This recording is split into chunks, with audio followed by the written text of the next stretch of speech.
Welcome to the Making Magic podcast. Magic is the art of intentional transformation. It's the belief that you have the power to light your own path in the world. This podcast explores how that belief manifests itself through self care in our modern culture. I'm Denyse, and with me is Ariana, co founders of wellness brand mythmagick. And today we'll talk about happiness and building purpose. So, Ariana, are you ready to kick things off? Because I got some questions for you. I am ready. Okay, let's go. So, would you say that you have found your purpose?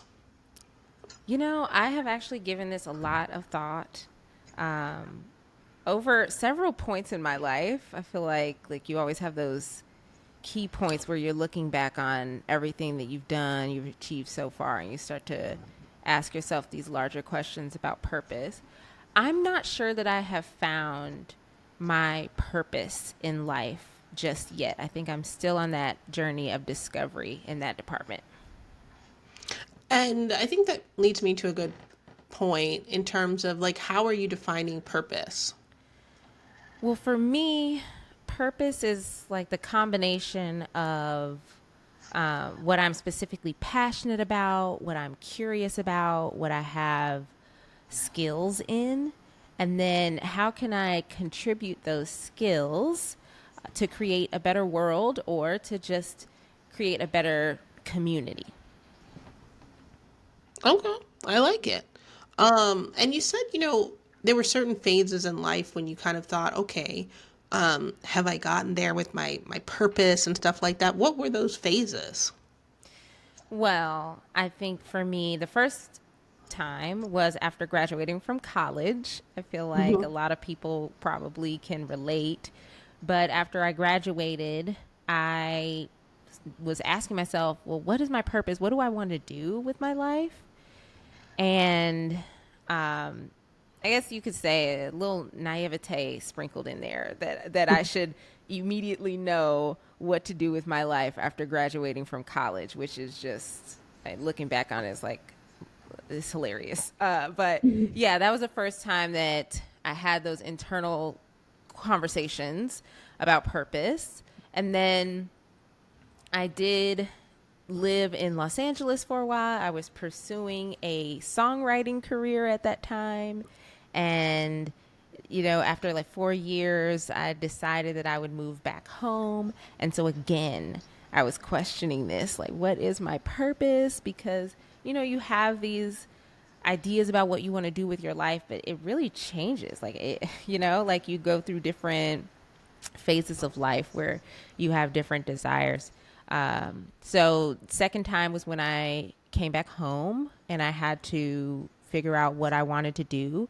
And I had been doing some side work in Los Angeles around social media marketing. And so that was a skill that I had developed and something that at the time it was something I was really passionate about. It was very new and shiny. And so I was really excited about social media marketing. So I thought, hey, I'm going to take this on. And since then, that has been where my career has really lived, is in that space of social marketing, digital marketing. And I do really enjoy it. I wouldn't necessarily say it's my purpose to do social marketing for large brands. However, I think that I'm still, like I said, I would say the third period where I've been thinking about purpose is probably right now. Like you've really caught me in the middle of that, just because I have been working in that field for a decade. We also have started this business. We started it 3 years ago. And I think it speaks to what I'm passionate about as well. But, I'm still looking for that mystical point where it's just going to click and I'm going to say to myself, I have found it. This is my purpose. I have not, that has not happened just yet. And I think that's okay for our listeners that are like, what do I do? What's my purpose? Like I think it's like you said, it's sort of there's different phases. But one thing like I heard from you and you were talking about purpose was that there was a lot of like, okay, so I was trying to figure out what I was going to do with my life, and like I was working on this and working on that. Yeah. Would you say purpose is really related to like your work moves, or are there other things that are influencing your purpose? Well, I think it's different for everyone. And I think that for me, that's kind of where that conversation has lived up until this point because I thinking back on the history of Ariana, I've definitely put quite a bit of weight on my career, right? But I know for a lot of people, their purpose is their family, their purpose is their children. And so I'm not at a point where I have had children. So that's a whole journey, a whole aspect of life that I have yet to experience. And I'm definitely excited for that. But I full well know that once you have children, my perception of what purpose is, what makes me happy, it could and probably very much like will shift. But, I'm coming at it as a single fabulous woman who Yeah, has I know. I developed a know. career. So that's where I tend to lean into. Yeah, no, I totally get you. I think you spoke to it that purpose has a lot of different meanings for different people. Mm-hmm. And similar to you, I'm very purpose driven when it comes to work, when it comes to families, when it comes to relationship, and to say like, oh, I have found my purpose. There's like a kind of a hard stance, but I will say that I do think I'm living in alignment with my purpose, and I think that that process has been a fun process for me, and it really stems down to being able to understand what I need in this world and how I impact others. So you say that you are living in alignment with your purpose. Can you tell us what is your purpose? I think it's such a fast word, but my purpose and it's just to bring joy and positivity in the world, and I do that through the relationships that I have with my friends, my family, my coworker, and then how I give back to all of you guys, listeners. Like this is part of my purpose to be able to speak to you all. So yeah, I am. All right. I like that. Cool. Well, we got to take a little commercial break because, we are living in our purpose. So, Making Magic is brought to you by mythmagick, where luxury meets minimalism. They've curated the finest products in one place so your wellness rituals are relaxing, clean, and inspiring. Check out mythmagick's line of skincare and wellness products at mythmagick.com. That's mythmagick.com. And now back to the episode. So, now I want to pivot a little and get into this idea of happiness and the concept of subjective well being. Because happiness tends to be such a broadly defined term, psychologists and other social scientists typically use the term subjective well being when they talk about this emotional state. Just as it sounds, subjective well being tends to focus on an individual's overall personal feelings about their life in the present.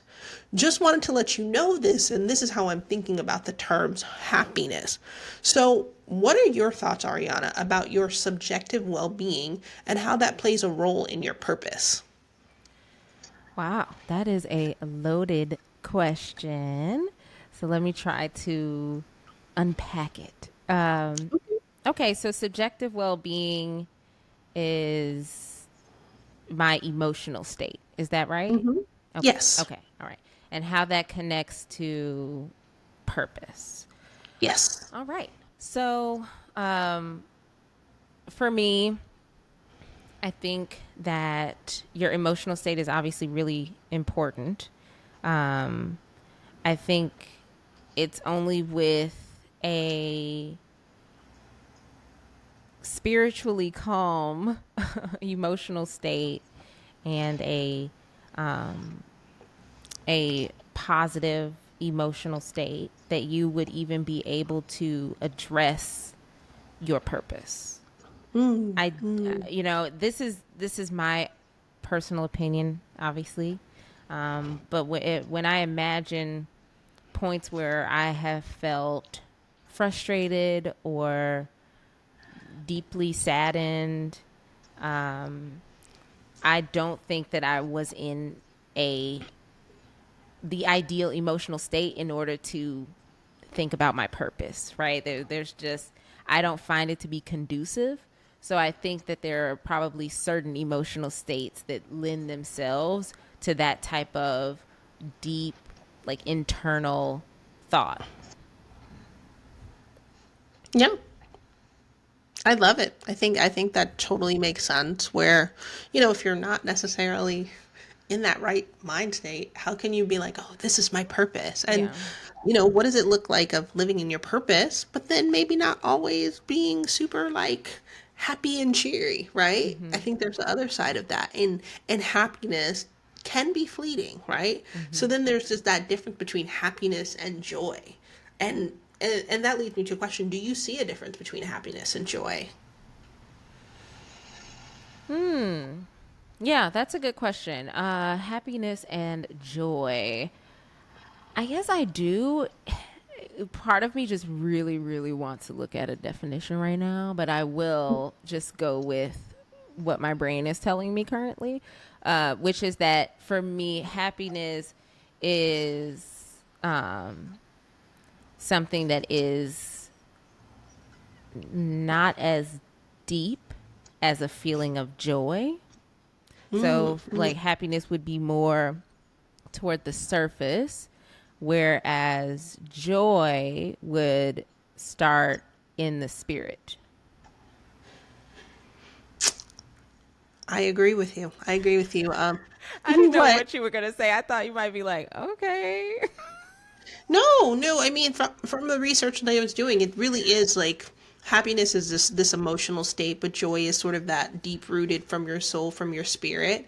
And I just want to like get the point across that like you can still, you don't have to be happy 24/7, right? Mm-hmm, Like that mm-hmm. is something that is like it's like a constant like quest, I feel like, in society to be like, I'm so happy. Where there's days that you might not be happy, right? Yeah. Um, but you're still living in alignment, you're still living in purpose, and you're still ultimately joyful. Um, You know so something that I just thought about? what? And this might be a little controversial here, but I Hmm. feel like happiness is something that is easier to perform or to fake, For and sure. that joy is very difficult to perform. Extremely. Yeah. Yeah. I don't, I mean, maybe listeners, let you know. Let us Yeah. know. Let us know if you think that's a, if you agree with us, I don't know, give us a thumbs up. If you don't, thumbs down, comment. Just let us know. Just some ramblings. But on a kind of little bit of a lighter note, we talked about purpose, we talked about well-being, and when I was doing my research, it left me wondering, well, where are the world's happiest people? Mm-hmm. So, every year, the United Nations publishes a report called the World Happiness Report. And Finland has ranked as the happiest country for the sixth consecutive year, followed by Denmark, Iceland, Israel, and the Netherlands. So then, I went down an internet rabbit hole, as I do, Love those and I rabbit thought, holes. love those rabbit holes. And I was like, so then, like, what's making them so happy? Mm. So, would you like me to share with you what I found? My I little would love for knowledge. you to share. All right. So with Finland, strong social support. Finland has a well-developed social welfare system that provides access to healthcare, educational, and social support. Quality education. So Finland has a highly regarded education system that emphasizes equality and accessibility, providing free education for all students from preschool through their higher education. Mm. Work life balance. Finland has been at the forefront of flexible work schedules for years, starting with the 1996 law that gives most employees the right to adjust their hours up to 3 hours earlier or later than what their employer typically requires.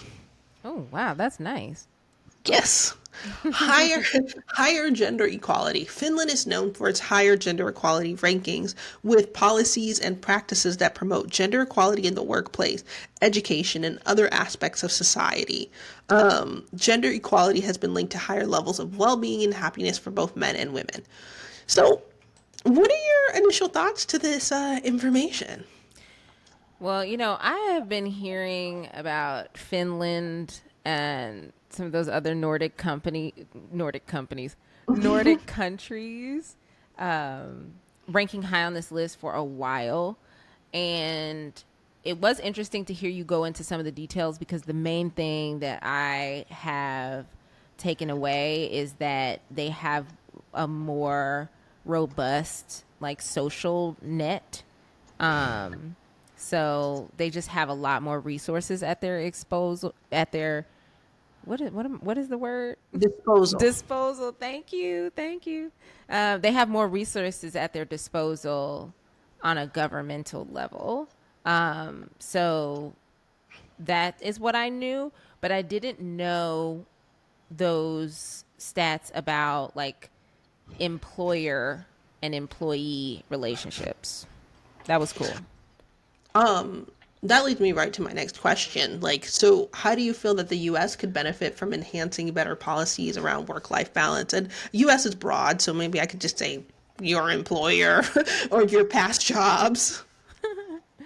Um, yeah, I mean, it's just a totally different mentality that we have here in the States versus overseas when it comes to work, and productivity. Like, Americans are so productive, like more productive than any other group. But it's because we're working very, very hard. And for a lot of people, work has become kind of the center of their lives. Whereas in other countries, work is definitely not the center of your life. It's like the thing that you do in order to pay for your life or fund your life, but it's not your life, period. And I think that's like a cultural shift that would need to happen.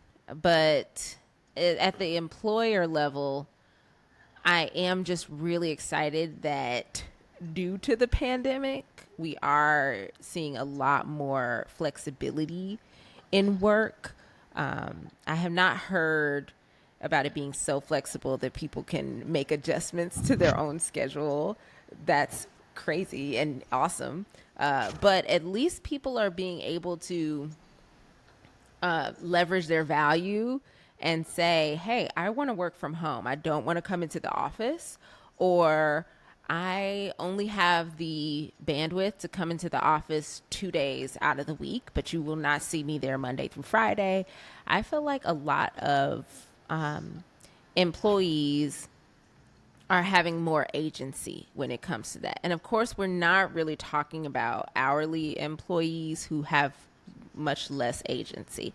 So let's just kind of caveat this, that we're kind of talking about individuals who may work in an office setting, or a setting where they're able to connect on their computer and do their work from home. But there are so many jobs where that's just out of the question. So just want to point that out as well, that we have an even longer way to go for people who are need to be in person and wouldn't be able to work remote. I agree with you, and I think it also depends on, like you said, the type of work that you have. Because I find that like working a remote job, I'm working more than I worked before. Like Mm. there seems to be a lot more accessibility. It's like, oh, well, you're home, so you can do this. Whereas the actual amount of hours doing work when I was in the office was actually a lot less. I felt like there was more balance when I was in the office. Oh, that's interesting. Yeah, I feel like there definitely are some people that feel that way. Um, I would argue that it then becomes an exercise in personal boundaries, right? Mm. Like, if you're finding yourself working consistently, like 10 hours a day, every day, because you're working from home and your boss is hitting you up at night and on the weekends, then that would be a time to set a personal boundary, right? I mean, yeah, no, I definitely see that, but I mean, like, if I was like, I'm just talking about like I'm working 8 hours a day, and Mm-hmm. like people know like my calendar's like I'm there for the 8 hours. But when I was in the office, there wasn't an expectation to be in a meeting every 30 minutes. Whereas it would be like, oh, it's time for a coffee break. That might take another 30 minutes. Oh, it's time for lunch. I would go for a real lunch and leave the office, and Mm-hmm. that was a full hour. Mm-hmm. Mm-hmm. Mm-hmm. Block off your lunches, people. I preach this. I preach this to everyone and anyone who will listen, including my coworkers, because they'll tell me sometimes, "Oh, I haven't eaten lunch." But block off your lunch. I block my lunch every day from 12 to 1. Do you eat from 12 to 1 every day? I do. I do. I do. Oh man. All right, all right, all right. Cool. This has been fun. So next question for you, and it's very, very loaded and a little political. Okay. Um, so I don't even know if I want to ask it, but I will. So like, what do you think the US would look like if we were just a bit more equitable when it comes to terms of gender equality? A bit more equitable when it comes to, Just, gender equality. oh my goodness. Well, um, I mean, I think it would look a lot better, right? Like, I'm a fan of equity, and I feel like any country where they're trying to improve how people are able to navigate through the world and making sure that people have this, not necessarily the same resources, but they have the resources that's going to get everywhere, get everyone to the same place. You know what I mean? Just a more empathetic system. I do think that in any case that makes things better. I think when you're lifting people up who have less of an opportunity, things are always going to improve because those people bring unique skills, they bring unique perspective, they bring ideas, they bring creativity, right? That was not there before. They just could not get into those rooms. So I feel like, in any case where you're prioritizing that, you're going to see improvements. I mean, I 100% agree with you. And I think when I was doing my research about Finland, one thing I thought was interesting was that their prime minister was a woman, right? Mm-hmm. And she's actually relatively young. She's 38 years old.